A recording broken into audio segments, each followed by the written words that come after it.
Page number 51 income tax ഇൻഡേഴ്സ് 12 പ്രകാരം, അതായത് ഇൻഡേഴ്സ് 12 പ്രകാരമാണ് ഇൻകം ടാക്സിൻ്റെ അക്കൗണ്ടിങ് ട്രീറ്റ്മെൻറ്റ് പറഞ്ഞിട്ടുള്ളത്. നോക്കൂ, income tax consist of 2 parts, current tax and deferred tax.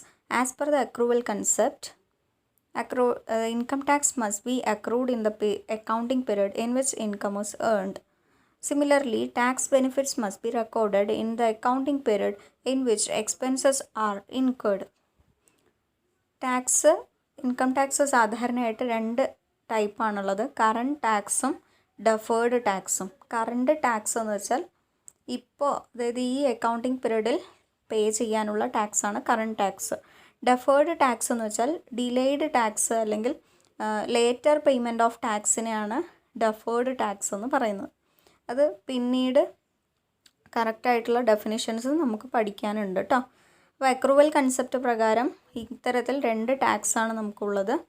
Income tax എന്ന് പറയുന്നത് അക്കൗണ്ടിങ് പീരീഡിൽ റെക്കോർഡ് ചെയ്യണമെങ്കിൽ, ഒരു പർട്ടിക്കുലർ അക്കൗണ്ടിങ് പീരീഡിൽ റെക്കോർഡ് ചെയ്യണമെങ്കിൽ എങ്ങനെയാണെന്ന് വെച്ചാൽ, ഏത് വർഷമാണോ ആ ഇൻകം ടാക്സ് സംബന്ധിച്ച ഇൻകം ഏൺ ചെയ്തത്, ആ വർഷമാണ് ഇൻകം ടാക്സ് റെക്കോർഡ് ചെയ്യേണ്ടത്.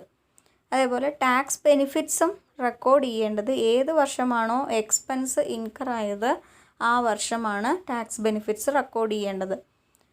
ഇൻകം ടാക്സ് നിങ്ങൾ പഠിച്ചിട്ടില്ല, അതുകൊണ്ട് അതിൻ്റേതായ ബുദ്ധിമുട്ടുകൾ ഉണ്ടാവും. പക്ഷെ ബേസിക് ആയിട്ടുള്ള കാര്യങ്ങൾ ചെറുതായിട്ട് വീഡിയോയിലൂടെ പറഞ്ഞു തരാം. അതായത് ഇൻകം ടാക്സ് എന്ന് പറയുമ്പോൾ പേഴ്സണൽ ഇൻകം ടാക്സ് ആണ് ഉദ്ദേശിക്കുന്നത്. അതായത് ഇൻഡിവിജ്വൽ ഇൻകം ടാക്സ്. നമ്മൾ ഓരോരുത്തരും ഇൻഡിവിജ്വൽസ് ആണ്. നിങ്ങളെല്ലാവരും വലിയ കുട്ടികളായി ജോലി കിട്ടി നിങ്ങൾക്ക് സ്വന്തമായി വരും. ഇൻകം ടാക്സ് പഠിക്കുന്ന സമയത്തെ അത് കുറച്ചുകൂടി മനസ്സിലാവും. എങ്കിലും ഇൻകം ടാക്സ് എന്നത് സിംപ്ലി പറയുകയാണെങ്കിൽ ഇൻകത്തിന്, ഒരു പേഴ്സൻ്റെ ഇൻകത്തിന് അല്ലെങ്കിൽ ഇൻഡിവിജ്വലിൻ്റെ ഇൻകത്തിന് കൊടുക്കുന്ന ടാക്സ് ലയബിലിറ്റിയെയാണ്, ഗവൺമെൻറ്റിന് കൊടുക്കുന്ന ടാക്സ് ലയബിലിറ്റിയാണ് തന്നെയാണ് എന്ത് പറയുന്നത്, ഇൻകം ടാക്സ് എന്ന് പറയുന്നത്. അത് നിങ്ങൾക്കറിയാം. അപ്പോൾ പേഴ്സണലി ഒരു ഇൻഡിവിജ്വൽ അദ്ദേഹത്തിൻ്റെ വരുമാനം എന്ന് പറയുമ്പോൾ, അദ്ദേഹത്തിന് ജോലി ചെയ്യുന്ന ആളാണെങ്കിൽ സാലറിയിൽ നിന്നുള്ള വരുമാനമായിരിക്കാം, അല്ലെങ്കിൽ ബിസിനസ് ചെയ്യുന്ന ആളാണെങ്കിൽ ബിസിനസ്സിൽ നിന്നുള്ള വരുമാനമായിരിക്കാം. ഇനിയിപ്പോൾ വല്ല അസറ്റ്സും സെയിൽ ചെയ്ത് കിട്ടുന്ന വരുമാനമാണെങ്കിൽ അത്തരത്തിലുള്ള വരുമാനമായിരിക്കാം. ദെൻ മറ്റ് ലോട്ടറി കിട്ടുന്ന ഇൻകം, അതെല്ലാം എന്താണ്, ടാക്സബിൾ ആയിട്ടുള്ള ഇൻകംസ് ആണ് അല്ലേ. അപ്പോൾ ഇതൊക്കെ നമുക്കറിയാം. ഇൻകം എന്ന് പറയുന്നത് ഒരു പരിധിയിൽ കവിഞ്ഞാൽ ടാക്സബിൾ ആണെന്ന്, ടാക്സ് കൊടുക്കണം ഗവൺമെൻറ്റിന് എന്നുള്ളത് നിങ്ങൾക്ക് ഓരോരുത്തർക്കും അറിയാം. അത്രയേ ഉള്ളൂ. അത് ഏതൊക്കെ വിധത്തിൽ ഒരു ഇൻഡിവിജ്വലിന് ഇൻകം കിട്ടാം, അത് എത്ര തരത്തിൽ ടാക്സ് ചെയ്യാം, അല്ലെങ്കിൽ ഓരോ ഇൻകവും ഏതൊക്കെ രീതിയിലാണ് ടാക്സ് ചെയ്യേണ്ടത് ഗവൺമെൻറ്റിന് എന്ന് പഠിക്കുന്ന ഒരു സബ്ജക്റ്റാണ് ഇൻകം ടാക്സ്. ഓക്കെ, അപ്പോൾ നമുക്കറിയാമല്ലോ. സിംപ്ലി പറയുകയാണെങ്കിൽ ലോട്ടറി അടിക്കുകയാണെങ്കിൽ അതിൻ്റെ 30% ടാക്സ് ആണെന്നുള്ളത് നമുക്കറിയാം. കോമൺ പീപ്പിളിന് അറിയുന്നതാണ്. അതായത് 30% എന്ത് ചെയ്യുന്നു, ടാക്സ് ആയിട്ട് ഗവൺമെൻറ്റിന് കൊടുക്കുന്നുവെന്ന്. അതേപോലെ ഓരോ ഇൻകത്തിനും, ഓരോ ഇൻഡിവിജ്വലിൻ്റെ ഓരോ ഇൻകത്തിനും എന്തുണ്ട്, ടാക്സ് ഉണ്ട്. അപ്പോൾ അതിനെക്കുറിച്ച് പഠിക്കുന്നതാണ് ഇൻകം ടാക്സ്. ഓക്കെ, അപ്പോൾ അതിനെക്കുറിച്ച് പഠിക്കുന്ന കാര്യങ്ങൾ ഇനി ഇത്ര ഫസ്റ്റ് അറിഞ്ഞാൽ മതി. ഇനി ഒരു റൂളുണ്ട്, ഇൻകം ടാക്സ് ആക്ട് 1961 ആണത്. 1961 ഇൻകം ടാക്സ് ആക്ട് ഉള്ളത്. അത് പ്രകാരമാണ് ഇന്ത്യയിലെ ഇൻകം ടാക്സ് ഫോളോ ചെയ്യുന്നത്. ഓക്കെ, ദെൻ അടുത്ത ലൈൻ വായിക്കാം. Similarly tax benefits must be recorded in the accounting period in which expenses are incurred. However, tax payable is calculated in accordance with the applicable tax laws. അതായത് tax compute ചെയ്യുന്നത്, ഇപ്പോൾ ഓരോരുത്തരും ഓരോ ഇൻഡിവിജ്വൽസാണ്. നമ്മളെല്ലാം ഒരു ജോലിയിലിരുന്ന് നമുക്ക് സാലറി കിട്ടുന്നു. അപ്പോൾ ഒരു സാലറി ഇൻകം ഉണ്ട്. ഇനിയിപ്പോൾ നിങ്ങളുടെ വീട് റെൻറ്റിന് കൊടുക്കുകയാണെന്ന് വിചാരിക്കും. നിങ്ങളുടെ വീടല്ല, നിങ്ങൾക്ക് ഒന്നിലധികം വീടുകളുണ്ടെങ്കിൽ നിങ്ങൾ എന്ത് ചെയ്യുന്നു, മറ്റ് വീടുകൾ റെൻറ്റിന് കൊടുക്കുന്നു. അപ്പോൾ റെൻറ്റ് കിട്ടുന്ന വരുമാനം എന്താണ്, നിങ്ങൾക്ക് എക്സ്ട്രാ വരുമാനമാണ്. അപ്പോൾ ഒരു പരിധിയിൽ കവിഞ്ഞ് ആ വരുമാനവും നിങ്ങൾക്കാവുന്ന സമയത്ത് അതിൻ്റെയും ഒരു പങ്ക് ആർക്ക് കൊടുക്കേണ്ടി വരും, ഗവൺമെൻറ്റിന് കൊടുക്കേണ്ടി വരും. ഓക്കെ, അപ്പോൾ അത്തരത്തിൽ ചെയ്യേണ്ട പല ഇൻകത്തിനും എങ്ങനെയാണ് ടാക്സ് പേ ചെയ്യേണ്ടത് എന്നുള്ളത് ചോദിക്കുകയാണെങ്കിൽ അതിന് ഉള്ള ആൻസറാണ് അവിടെ കൊടുത്തിട്ടുള്ളത്. Tax loss applicable as per income tax act 1961 എന്നാണ് പറയേണ്ടത്. അതായത് ഇൻകം ടാക്സ് ആക്ട് 1961 പ്രകാരം എങ്ങനെയാണോ ഓരോ ഇൻകത്തിനും ടാക്സ് പേ ചെയ്യണമെന്ന് പറഞ്ഞിട്ടുള്ളത് അതേപോലെ വേണം നമ്മൾ എന്ത് ചെയ്യാൻ, ടാക്സ് ചെയ്യാൻ. The applicable tax laws may calculate the taxable profit differently from that calculated as per Ind AS. അതായത് നമ്മളിപ്പോൾ പഠിക്കുന്നത് എന്താണ്, അക്കൗണ്ടിങ് സ്റ്റാൻഡേർഡാണ്. അപ്പോൾ നമുക്കറിയാം അക്കൗണ്ടിങ് നമുക്കറിയാം എങ്ങനെയാണ് അക്രൂവൽ കൺസെപ്റ്റ് പ്രകാരം എങ്ങനെയാണ് അക്കൗണ്ടിങ് ചെയ്യുന്നത് എന്നുള്ളത് നമുക്കറിയാം അല്ലേ. അപ്പോൾ ടാക്സ് ലോ പ്രകാരമുള്ള ഇൻകം ടാക്സ് ടാക്സബിൾ പ്രോഫിറ്റ്, അതായത് നമ്മൾ പ്രോഫിറ്റിന്മേലാണ് ടാക്സ് കൊടുക്കുന്നത്. നമുക്കറിയാം ഓരോ ഇൻഡിവിജ്വലും ഏൺ ചെയ്യുന്ന ഇൻകത്തിന്മേൽ ഒരു പരിധിയിൽ കവിഞ്ഞാലാണ് ടാക്സ് കൊടുക്കുന്നത്. അപ്പോൾ പ്രോഫിറ്റിന്മേലാണ് ടാക്സ് കൊടുക്കുന്നത് അല്ലേ. അപ്പോൾ ഇൻകം ടാക്സ് പ്രോഫിറ്റ് എന്ന് പറയുന്നത്, അതായത് ഇൻകം ടാക്സ് കമ്പ്യൂട്ട് ചെയ്യാനുള്ള ടാക്സബിൾ പ്രോഫിറ്റ് എന്ന് പറയുന്നത് ഇൻഡ് AS പ്രകാരം, അതായത് അക്കൗണ്ടിങ് സ്റ്റാൻഡേർഡ് പ്രകാരം കമ്പ്യൂട്ട് ചെയ്യുന്ന അല്ലെങ്കിൽ അക്കൗണ്ടിങ് ട്രീറ്റ്മെൻറ്റ് പ്രകാരം ചെയ്തു വരുന്ന അക്കൗണ്ടിങ് പ്രോഫിറ്റിൽ നിന്നും ഡിഫറെൻ്റ് ആണ്. മനസ്സിലായോ? അതായത് സാധാരണ നമ്മൾ പ്രോഫിറ്റ് കണ്ടുപിടിക്കും അല്ലെ, അക്കൗണ്ടിങ് പ്രിൻസിപ്പിൾസ് വെച്ച് അല്ലെങ്കിൽ അക്കൗണ്ടിങ് പോളിസീസ് വെച്ച് അല്ലെങ്കിൽ അക്കൗണ്ടിങ് കൺസെപ്റ്റ്സ് വെച്ച് അക്കൗണ്ടിങ് ട്രീറ്റ്മെൻറ്റിലൂടെ പ്രോഫിറ്റ് കണ്ടുപിടിക്കാൻ നിങ്ങൾക്കറിയാം. അതാണ് നമ്മൾ കുഞ്ഞുനാൾ മുതൽ പ്രോഫിറ്റ് ആൻഡ് ലോസ് അക്കൗണ്ടും ബാലൻസ് ഷീറ്റിലൂടെയും ഒക്കെ പ്രോഫിറ്റ് ആൻഡ് ലോസ് അക്കൗണ്ടിലൂടെ എന്ത് കാണുന്നത്, പ്രോഫിറ്റ് കണ്ടുപിടിക്കുന്നത്. പക്ഷേ അതിൽ നിന്നും വ്യത്യസ്തമാണ് എങ്ങനെ, എന്തിനുള്ള പ്രോഫിറ്റ്, ഇൻകം ടാക്സ് പേ ചെയ്യാനുള്ള പ്രോഫിറ്റ്. ഓക്കെ, അതായത് ഇത്രയും കാലം നിങ്ങൾ കണ്ടുവന്ന പ്രോഫിറ്റ് എന്താണോ ആ ഒരു പ്രോസസ്സ് പ്രകാരമുള്ള പ്രോഫിറ്റ് കാൽക്കുലേഷൻ അല്ല ടാക്സ് പേയ്മെൻറ്റ് സമയത്തുള്ള profit calculation. Okay, income tax calculate ചെയ്യണോ അല്ലെങ്കിൽ ഇൻകം ടാക്സ് പേ ചെയ്യണമെങ്കിൽ അതിന് സെപ്പറേറ്റ് പ്രൊസീജിയേഴ്സ് ആൻഡ് റൂൾസാണ് ഇൻകം ടാക്സ് ആക്ട് 1961 പ്രകാരം പറഞ്ഞിട്ടുള്ളത്. അതൊക്കെ നമ്മൾ പഠിക്കും ഇൻകം ടാക്സ് പഠിക്കുന്ന സമയത്ത്. ഇപ്പോൾ ഈ ഒരു Ind AS 12 ആവശ്യമായിട്ടുള്ള കാര്യങ്ങൾ മാത്രം പറഞ്ഞുതരാം കേട്ടോ. The tax calculated as per tax laws of a country is known as current tax. ഒരു കൺട്രിയുടെ റൂള് പ്രകാരം അല്ലെങ്കിൽ ലോ പ്രകാരം ടാക്സ് കാൽക്കുലേറ്റ് ചെയ്യുന്നുവെങ്കിൽ അതിനെ പറയുന്നതാണ് എന്ത്, കറണ്ട് ടാക്സ് എന്ന്. Okay, to confirm the accrual concept the standard requires entities to create deferred tax. പക്ഷേ അക്രൂവൽ കൺസെപ്റ്റ് ഫുൾഫിൽ ചെയ്യാനായിട്ട് അല്ലെങ്കിൽ അതിനെ ഫോളോ ചെയ്യാനായിട്ട് സ്റ്റാൻഡേർഡ് പ്രകാരം അല്ലെങ്കിൽ അക്കൗണ്ടിങ് സ്റ്റാൻഡേർഡ് പ്രകാരം ഒരു എൻറ്റിറ്റി ക്രിയേറ്റ് ചെയ്യുന്ന അല്ലെങ്കിൽ ചെയ്തു വരുന്ന ടാക്സിനെയാണ് ഡെഫേർഡ് ടാക്സ് എന്ന് പറയുന്നത്. ഓക്കെ, അപ്പോൾ അതിൻ്റെ കുറച്ചുകൂടി ഡെഫിനിഷൻ എക്സ്പ്ലെയിൻഡ് ആയിട്ടുള്ള ഡെഫിനേഷൻ വരുന്ന പേജുകളിലുണ്ട് കേട്ടോ. അപ്പോൾ ഇപ്പോൾ മനസ്സിലായത് നോക്കുക. നെക്സ്റ്റ് ഒബ്ജക്റ്റീവ് നോക്കൂ. The objective of the standard is to prescribe the accounting treatment for income tax. ഈ ഇൻകം ടാക്സ് Ind AS 12 ഉദ്ദേശം എന്താ വെച്ചാൽ ഈ സ്റ്റാൻഡേർഡ് പറയുന്നത് ഇൻകം ടാക്സിൻ്റെ അക്കൗണ്ടിങ് ട്രീറ്റ്മെൻറ്റ് പറയുന്നതാണ്.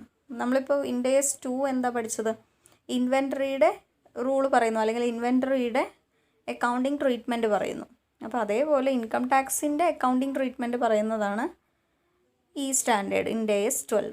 ഓക്കെ, ദെൻ അതിൻ്റെ സ്കോപ്പ് നോക്കൂ. The standard must be applied to accounting for all income taxes including domestic, foreign and withholding taxes as well as the income tax consequences of dividend payments.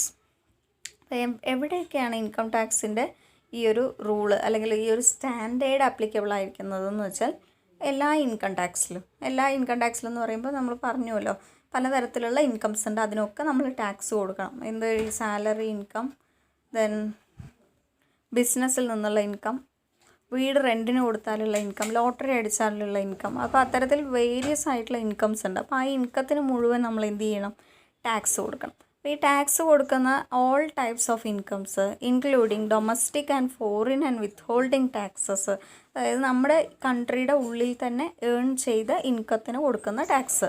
Then foreign tax എന്ന് പറയുമ്പോൾ എന്തായിരിക്കും, foreign കൺട്രിയിൽ arise ചെയ്ത, ഇതൊക്കെ income tax പഠിക്കുമ്പോഴേ കുറച്ചുകൂടി അറിയുള്ളൂ. എങ്കിലും foreign കൺട്രിയിൽ ഉത്ഭവിച്ച ഇൻകത്തിന് കൊടുക്കുന്ന ടാക്സ്, അതുപോലെ ഡിവിഡൻഡ് പേയ്മെൻറ്റ് റിലേറ്റഡ് ആയിട്ടുള്ള മറ്റ് ടാക്സ് ബെനിഫിറ്റുകൾ, അങ്ങനെയുള്ള കാര്യങ്ങളൊക്കെ എന്തിനുള്ളതാണ്, അതിനെല്ലാം അപ്ലിക്കബിൾ ആയിട്ടുള്ള ഒരു സ്റ്റാൻഡേർഡാണ് Ind AS 12. ഇനി ഏതൊക്കെ കാര്യങ്ങൾക്കാണ് ഇൻഡ് AS 12 അപ്ലൈ ആവാത്തത്? നോക്കൂ, accounting for government grants, investment tax credits, ഇത്തരം കാര്യങ്ങൾക്കൊക്കെയാണ് ഇൻഡ് AS 12 അപ്ലിക്കബിൾ ആവാത്തത്. However, Ind AS 12 does apply to accounting for temporary differences that may arise from such grants or investment tax credits. പക്ഷേ ഇവ തമ്മിലുള്ളൊരു difference, അതായത് Ind AS 12 apply ചെയ്യാവുന്നതാണ് എന്തിൽ? apply to accounting for temporary difference that may arise from such grants. ചില government ഗ്രാൻസും അതേപോലെ investment tax ക്രെഡിറ്റ്സിൽ നിന്നും മറ്റുമൊക്കെ വരുന്ന ടെമ്പററി ഡിഫറൻസസിൻ്റെ അക്കൗണ്ടിങ് ട്രീറ്റ്മെൻറ്റ്. ഈ ടെമ്പററി ഡിഫറൻസ് എന്താണെന്നൊക്കെ ഇപ്പോൾ പറഞ്ഞു കഴിഞ്ഞാൽ നിങ്ങൾക്ക് മനസ്സിലാവില്ല. സിംപ്ലി പറയുകയാണെങ്കിൽ ഇൻകം ടാക്സ് റൂള്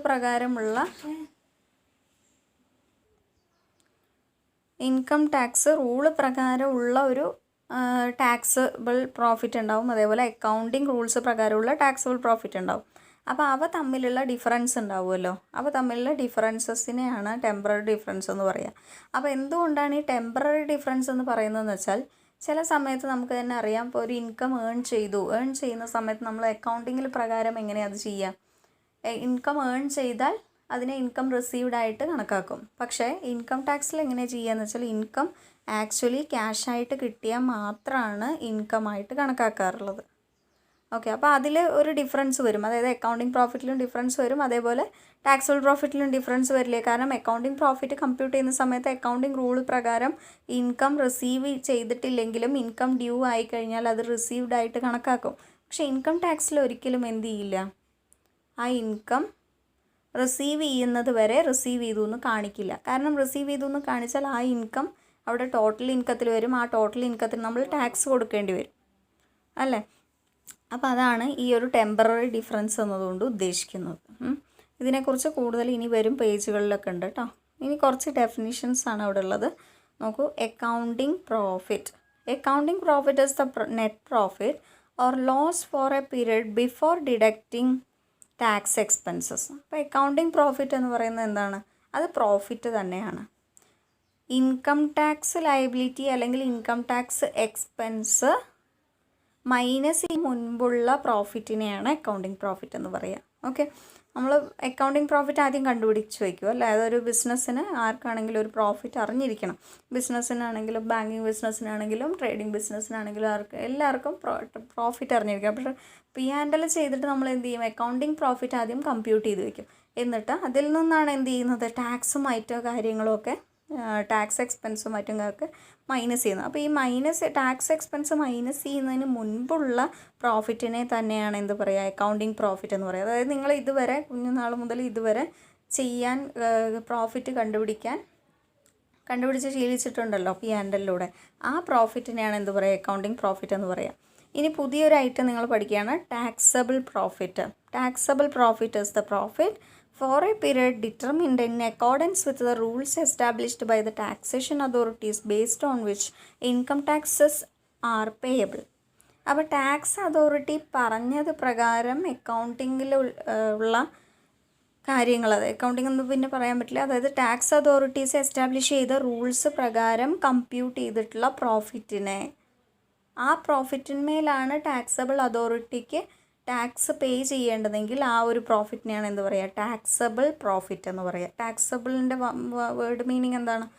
ടാക്സ് ചെയ്യേണ്ടത് എന്നർത്ഥം. അപ്പോൾ ടാക്സ് ചെയ്യേണ്ട പ്രോഫിറ്റ്. അപ്പോൾ ടാക്സ് ചെയ്യേണ്ട പ്രോഫിറ്റ് എന്ത് പ്രകാരം ചെയ്തതാണ്? ഇൻകം ടാക്സ് അതോറിറ്റി പറഞ്ഞത് പ്രകാരം ബിസിനസ്സിൻ്റെ ടാക്സബിൾ പ്രോഫിറ്റ് കമ്പ്യൂട്ട് ചെയ്യുന്നു. ഓക്കെ, അപ്പോൾ അത്തരത്തിലുള്ള പ്രോഫിറ്റിനെയാണ് ടാക്സബിൾ പ്രോഫിറ്റ് എന്ന് പറയുക.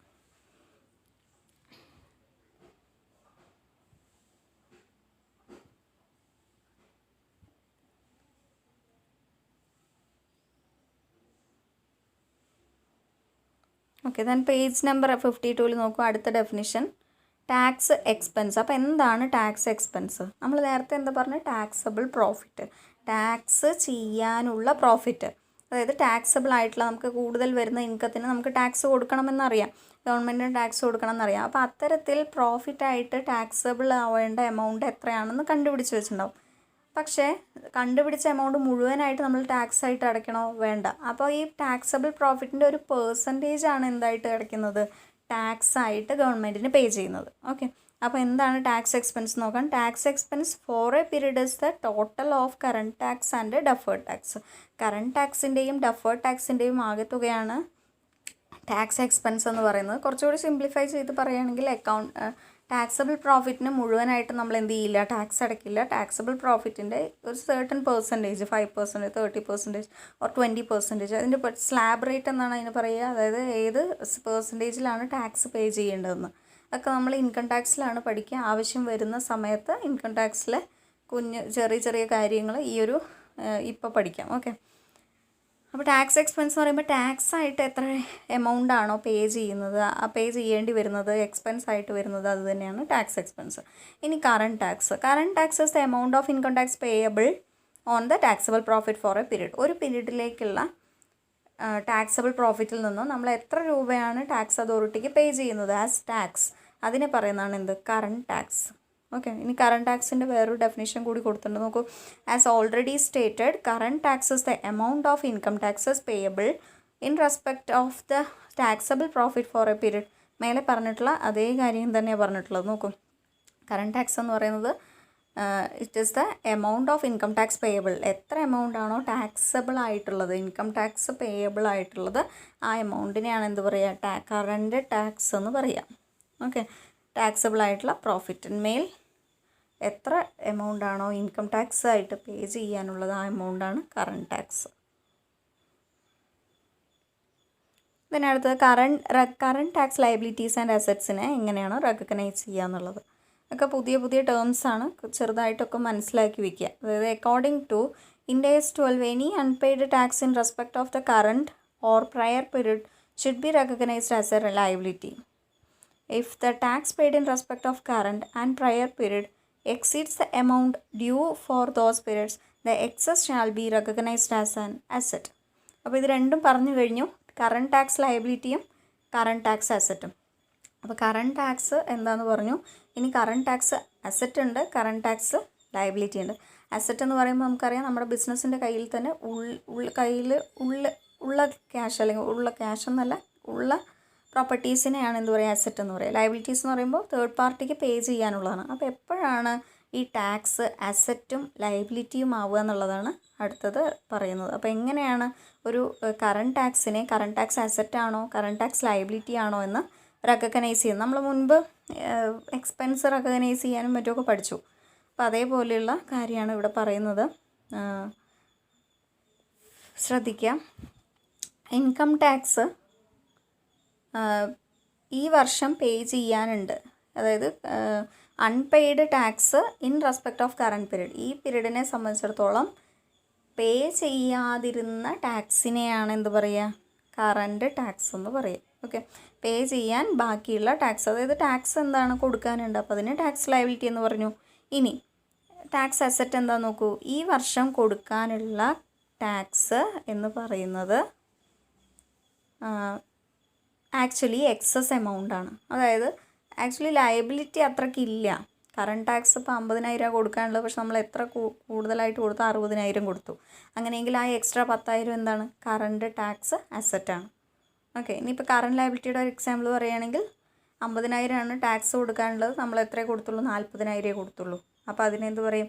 Current tax liability. ഓക്കെ, ഈ വർഷം കൊടുക്കാനുള്ള ടാക്സിൽ മുഴുവൻ കൊടുത്തിട്ടില്ലെങ്കിൽ, അതായത് ടാക്സ് ലയബിലിറ്റി എമൗണ്ടിനേക്കാളും കുറവാണ് കൊടുത്തതെങ്കിൽ അതിനെ കറണ്ട് ടാക്സ് ലയബിലിറ്റി എന്നും, ടാക്സബിൾ എമൗണ്ടിനേക്കാൾ കൂടുതൽ പേ ചെയ്തിട്ടുണ്ടെങ്കിൽ അതിനെ കറണ്ട് ടാക്സ് അസറ്റ് എന്നും പറയും. Okay, similarly if the tax paid in respect of current and prior period is less than amount of due for those period, the short fall is known as current liability. Pay ചെയ്തത് actually കൊടുക്കേണ്ടി വരുന്ന എമൗണ്ടിനേക്കാൾ കുറവായാലാണ് current tax liability. Okay, അപ്പോൾ ആ കാര്യങ്ങൾ ഇപ്പോൾ ഇത്രയും മനസ്സിലാക്കിയാൽ മതി. ബാലൻസ് ഇങ്ങനെ മനസ്സിലാക്കി വരാം കേട്ടോ. വരും പേജുകളിൽ ഇതൊക്കെ വീണ്ടും ഡിസ്കസ് ചെയ്യുന്നുണ്ട്, കറണ്ട് ടാക്സ് അസറ്റ് ലയബിലിറ്റി അതെല്ലാം.